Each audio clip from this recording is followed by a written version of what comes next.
హిందువులు జరుపుకునే పండుగలలో మకర సంక్రాంతి అతి పెద్ద పండుగ. ఈ రోజు నుంచి ఉత్తరాయణ కాలం మొదలవుతుంది. ఈ రోజున చేసే స్నానం మరియు దానానికి విశిష్ట స్థానం ఉంది. ఈ పండుగను తెలుగు రాష్ట్రాల్లోనే కాదు, వివిధ పేర్లతో భారతదేశం అంతటా జరుపుకుంటారు. ఒక్కో రాష్ట్రంలో ఒక సాంప్రదాయ పద్ధతిలో పండుగను జరుపుకుంటారు. హిందూ మతంలో మకర సంక్రాంతి పండుగ చాలా ప్రత్యేకంగా చూడబడుతుంది. సూర్యుడు మకర రాశిలోకి ప్రవేశించిన రోజుని మకర సంక్రాంతి పండుగగా జరుపుకుంటారు.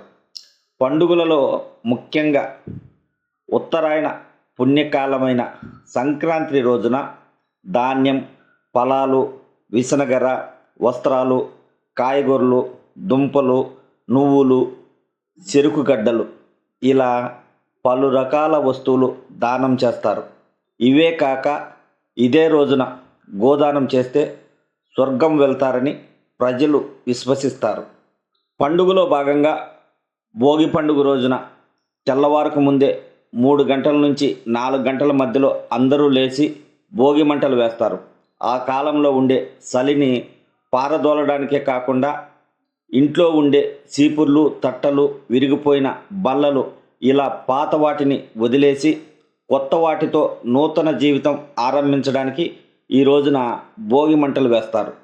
సాయంత్రం పూట చాలా గృహాలలో మహిళలు, చిన్నపిల్లలు బొమ్మల కొలువును ఏర్పాటు చేస్తారు. అలాగే భోగి పళ్ళ పేరంటం ఏర్పాటు చేసి రేగి పండ్లు, శనగలు, పూలు, చెరుకు గడలు, కొన్ని నాణేలను కొత్త బట్టలు వేసుకున్న పిల్లలపై ఆశీర్వాదంగా వేసి దిష్టి తొలగిస్తారు. రెండవ రోజు సంక్రాంతి. ఈ రోజున పాలు పొంగించి దానితో మిఠాయిలు తయారు చేస్తారు. అందరి ఇళ్లల్లో అరిసెలు, బొప్పట్లు, జంతికలు, పరమాన్నం, పులిహోర వంటకాలు చేసి కొత్త బట్టలు ధరించి పండుగ చేసుకుంటారు. ఇదే రోజున పితృదేవతలకు తర్పణాలు వదిలి పూజిస్తారు. అలాగే ఇదే రోజున గంగిరెద్దులను చక్కగా అలంకరించి డోలు, సన్నాయి వాయిస్తూ ఇంటింటికి తిప్పుతారు. గంగిరెద్దులు చేసే నృత్యాలు చూడడానికి చాలా బాగుంటాయి. ప్రజలు ఇచ్చే కానుకలు స్వీకరిస్తున్నట్లుగా గంగిరెద్దులు తలలు ఊపుతూ మోకాళ్ళ మీద వంగే విన్యాసాలు చూడడానికి రమణీయంగా ఉంటాయి. అయ్యగారికి దండం పెట్టు, అమ్మవారికి దండం పెట్టు అంటూ గంగిరెద్దుల వాళ్ళు సందడి చేస్తారు. అలా ఆ రోజు పండుగ గడిచిపోతుంది. మూడవ రోజు కనుమ పండుగ.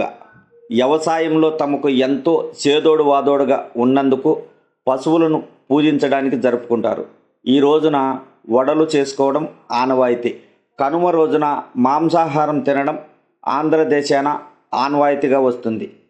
అదే రోజు గ్రామాలలో ఏర్పాటు చేసిన గొబ్బెమ్మ గ్రామోత్సవాలు నిర్వహిస్తారు. మహిళలందరూ పాల్గొని గొబ్బెమ్మ పాటలతో అమ్మవారిని సాగనంపుతారు. అలాగే 3 రోజుల పాటు ఇంటి ముంగిళ్లలో రకరకాల ముగ్గులు వేసి పండుగను మహిళలు ఆహ్వానిస్తూ ఉంటారు. ఇలా 3 రోజుల పాటు వైభవంగా సంక్రాంతి పండుగ వేడుకలు నిర్వహిస్తారు హిందువులు.